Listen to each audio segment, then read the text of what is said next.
Bonjour à tous. Oui, donc, comme l'a dit Stéphane, c'est Aldéric Fralin, mon nom.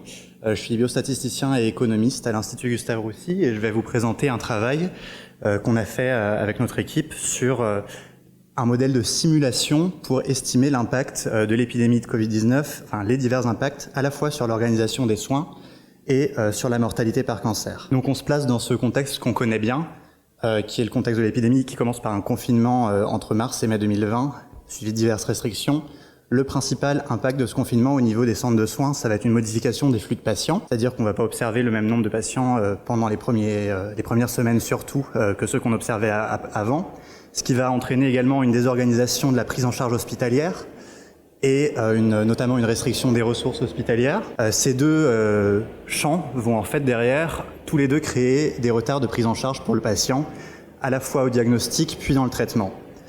Ces retards de prise en charge, ils ont été estimés dans plusieurs études puisque c'est un contexte qui est international. Et par exemple, au Royaume-Uni, il y a eu des études qui ont estimé une surmortalité à 5 ans qui se trouve entre 5 et 15% selon le type de cancer causé par ces retards de prise en charge. Dans notre étude, on s'intéressait en plus de l'estimation sur la surmortalité à un impact vraiment sur le cadre de l'organisation des soins. Et pour ça, il a fallu qu'on se penche sur d'autres modèles pour arriver à nos deux objectifs, qui sont donc, je le répète, estimer l'impact sur l'organisation des soins et sur la surmortalité par cancer chez les patients non Covid. Alors, le modèle sur lequel on s'est penché pour résoudre ce souci d'étudier ces deux dimensions, c'est un modèle DES, donc de simulation à événements discrets. Donc on l'a fait à partir du package Zimmer sur R. C'est tout codé maison, donc c'est très flexible et ça permettait de l'adapter aux différentes demandes et aux différentes choses que l'on observait. Donc comment fonctionne un DES ? Les patients arrivent dans le modèle avec divers attributs, notamment ici la localisation et le stade cancéreux qui vont permettre d'envoyer ce patient sur un chemin de traitement qui lui est propre. Donc derrière, en fait, il passe par divers états qui représentent une trajectoire du patient pendant laquelle il va attendre divers soins, donc notamment des séances de radiothérapie, de chimiothérapie, des chirurgies. Et il va y avoir une file d'attente pour chacun de ces soins sur lesquels, quand on est en saturation hospitalière, le patient va encore avoir du retard de générer. Et en sortie du modèle, on va obtenir pour chaque patient son temps de passage dans le modèle et donc son délai individuel de prise en charge. Et en plus, comme sur la route, il aura consommé les ressources et qu'on a nos taux de ressources disponibles à l'hôpital, on aura également le taux d'utilisation des ressources à l'hôpital. Pour alimenter ce modèle, il faut bien sûr diverses données. Donc on s'est d'abord référé aux experts de Gustave Roussy. Donc à Gustave Roussy, on soigne les tumeurs solides et hématologiques et avec des avis des cliniciens des différents comités, c'est comme ça qu'on fonctionne là-bas, on a défini des standards of care en se basant sur la localisation et le stade des cancers pour définir ainsi 78 trajectoires de soins, ce qui est quand même assez énorme, assez explicite.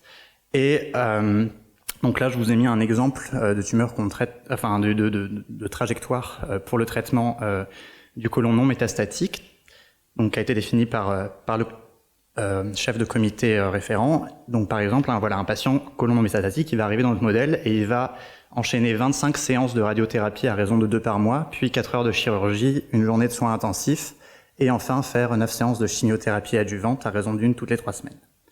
Donc ça a été utilisé pour définir notre trajectoire. Maintenant qu'on a notre trajectoire, il faut pouvoir envoyer nos patients dessus et avoir le taux de ressources, les niveaux de ressources à utiliser. Pour ça, on s'est basé sur les données du PMSI, donc des bases hospitalières. Quand on fait ce travail, on est en décembre 2020, donc les données du PMSI, on les a de disponibles entre début 2018 et octobre 2020. Et donc à la fois sur une période sans épidémie et une période avec perturbation. On va utiliser ces données pour informer à la fois sur les niveaux de ressources disponibles. Donc par exemple, voilà, on va avoir le volume hebdomadaire disponible de séances de thérapie ciblée, de séances de radiothérapie, d'heures de chirurgie. Donc on s'est concentré sur les ressources vraiment qu'on pensait limitantes. Et ensuite, on informe également à l'aide du PMSI notre modèle sur les flux de patients, donc le nombre de patients qui viennent à Gustave Roussy de manière hebdomadaire. Donc sachant qu'on prend des patients uniques et traités, donc là vous avez le flux 2018, on voit qu'on varie en général entre 80 et 150 patients hebdomadaires, et on voit donc qu'on a une espèce de tendance, on ne sait pas trop comment analyser ça. Donc pour commencer, en fait, on va opérer une modélisation de nos flux de patients en série temporelle. Donc on va d'abord s'intéresser à la partie sans Covid, donc les flux historiques entre début 2018 et début 2020, sur lesquels on va entraîner des modèles de série temporelle. Donc on a utilisé encore une librairie R. On fait une sélection par comparaison AIC, ce qui nous a permis à la fin d'avoir un modèle ARMA, donc sans structure d'autocorrélation finalement. Donc pas de modèle ARMA, et pas de tendance non plus. Et finalement, en fait, ce qui restait, c'était les deux saisonnalités à 13 à 52 semaines qui, avec cette modélisation, étaient modélisées avec 3 termes de Fourier chacune. Et en fait, grâce à ça, on a les flux attendus et les flux historiques de patients qui viennent à l'hôpital. Donc une fois qu'on a ces flux historiques, comme on a également les flux observés jusqu'en octobre 2020, on va pouvoir faire sur la période perturbée observée, donc de mars 2020 à octobre 2020, la différence entre les flux historiques prédits et les flux observés, ce qui va en fait constituer une file d'attente de patients qui sont absents de l'hôpital et du système de soins. Ces patients vont rejoindre une pile qui fonctionne sur un modèle first in, first out, c'est-à-dire que le premier patient qui rentre dans cette pile sera le premier patient à revenir à l'hôpital. Donc c'est optimiste du point de vue de la mortalité globale. Et donc les patients reviennent petit à petit quand le flux observé repasse au-dessus du flux prédit. Mais à la fin des données observées, on a encore des patients dans cette pile d'attente et on n'a plus de données observées, donc on ne peut plus effectuer cette différence. Et à partir de là, on a fait plusieurs scénarios pour les dynamiques de retour. Donc là, je vous montre le flux, peut-être que ça vous parlera plus. Donc on voit donc que sur les premiers mois de janvier 2020, on travaille encore en données observées habituelles, donc on n'a pas vraiment besoin de faire de simulation, enfin on est en rythme habituel à l'hôpital. Et derrière, à partir de mars 2020, vous voyez sur la courbe rouge qu'on a une vraie chute du nombre de patients qui viennent à l'hôpital, et qu'on compare ça à la courbe bleue en pointillé, qui sont les flux historiques. Donc on a forcément toute l'ère là de patients absents, qui va devoir à un moment revenir à l'hôpital et dont on estime qu'elle fera probablement une saturation de nos ressources hospitalières, ce qui créera en plus donc des files d'attente à l'hôpital. Donc on va fonctionner sur 2 scénarios. Le premier sera très optimiste du point de vue patient, puisque on va estimer qu'à partir du moment où on n'a plus d'observation, finalement tous les patients reviendront le lendemain. Donc on n'a plus d'attente hors hôpital à partir du moment où on n'a plus d'observation. Et en fait, on voit avec cette courbe rouge qui remonte en flèche, que si on fait ça, on est saturé pendant près de 6 mois à l'hôpital sur le nombre de patients qui viennent par rapport à notre rythme habituel, avant de reprendre le rythme normal. Le second scénario, qui est un peu plus pessimiste, mais qui en fait, du point de vue aujourd'hui, reste optimiste, c'était un scénario de retour au printemps 2021, ce qui correspondait à peu près à l'époque avec les directives gouvernementales sur la campagne de vaccination. Et on estimait un retour linéaire jusqu'à ce moment du printemps 2021 pour pouvoir derrière, à nouveau, avoir tous ces patients qui reviennent jusqu'à saturation des ressources hospitalières.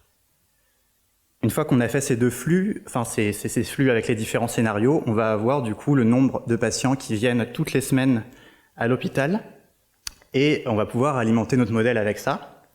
Donc on se trouve avant le carré bleu rouge dans ce dessin du design, dans ce schéma du design. Et donc, on fait rentrer nos patients dans notre modèle de simulation événement discret. Et en sortie, on va récupérer les délais de prise en charge individuels et le taux d'utilisation des ressources. Alors, on voit en fait, dans le taux d'utilisation des ressources, qu'on peut avoir des files d'attente qui restent en saturation jusqu'à un effet qui va jusqu'à mai-juin 2022. C'est pour ça qu'on va s'intéresser à toute la patientèle impactée, c'est-à-dire tous les patients de mars 2020 à mai-juin 2022, ce qui correspond donc à environ 13 000 patients traités. Une fois qu'on a les délais de prise en charge et le taux d'utilisation des ressources, il faut encore convertir ce délai de prise en charge en surmortalité pour obtenir l'impact sur la survie globale. Donc pour ça, on va calculer d'abord l'impact sur la survie globale habituelle quand on est en période hors Covid, grâce aux données 1K par cancer stade. Puis on va calculer le surrisque de décès lié au retard, avec des hazard ratios qui sont issus de la littérature, notamment une revue de littérature faite par ANA et puis d'autres pour les cancers qui ne sont pas revus par ANA. Il faut savoir qu'on a une vraie hétérogénéité d'effets selon la localisation et le stade. Donc par exemple, qu'on va avoir un impact important du retard sur des cancers comme le col de l'utérus localement avancé ou les sarcomes, et que par contre, il n'y a pas d'impact, du moins pas de consensus sur un impact pour les patients prostate ou thyroïde par exemple. On passe au résultat de notre modèle qui du coup donne d'abord directement en sortie du DES ces courbes d'utilisation des ressources. On voit qu'on a quelques petites saturations ponctuelles pour la chirurgie et la radiothérapie et une saturation bien plus longue pour la chimiothérapie qui va en fait être notre source la plus limitante puisque les patients vont revenir assez régulièrement et qu'on a de nombreux patients pour lesquels la chimiothérapie est une indication de traitement. Et ensuite, pour les résultats sur le retard et la surmortalité, donc avec nos hypothèses, on a 6 à 8% de patients qui ont un retard supérieur à 2 mois, ce qui va induire un taux de surmortalité cancer à 5 ans d'environ 5%. Alors selon les scénarios, on passe à 8% quand on est sur le scénario de retour tardif, et cet impact est en général sur les patients attendus en 2020, mais il se prolonge donc sur les patients attendus en 2021 et 2022, puisque les files d'attente vont jusque-là. Et qu'on a également une variabilité selon les localisations, puisque, donc, comme je le disais, donc les HR varient énormément, et qu'on va jusqu'à 20 à 35% de surmortalité chez les sarcomes. Voilà, si je reprends le résultat principal, c'est environ 5% de surmortalité tout cancer, sachant qu'on est sur des scénarios optimistes. Donc les forces de ce modèle et de ce travail, c'est le développement d'un modèle flexible sous R qui varie bien. On n'a pas d'hypothèse sur la distribution des retards, mais davantage sur la dynamique de retour des patients. Et on travaille vraiment à partir de données observées hospitalières. Et les limites, c'est qu'on est sur des données monocentriques, donc on travaille seulement sur Gustave Roussy. On travaille donc sur des scénarios optimistes et qu'on a une hypothèse quand même importante qui est le comportement homogène des patients selon les localisations et les stades cancéreux. Et c'est pourquoi donc on va avoir dans nos extensions et dans les travaux qui sont prévus d'abord une adaptation multicentrique avec d'autres CLCC et éventuellement nationale sur les bases de données nationales du PMSI. Et enfin, on va avoir aussi une étude qualitative sur les déterminants des retards de prise en charge pour savoir comment traiter de manière hétérogène nos patients. Voilà, merci de votre attention. Je rajoute aussi rapidement que je ne l'ai pas mis dans la bibliographie puisqu'il est tout chaud, mais donc l'article clinique est publié dans le European Journal of Cancer. C'est Aurélie Bardet qui est le premier auteur, c'est ma collègue avec laquelle j'ai travaillé sur ce projet.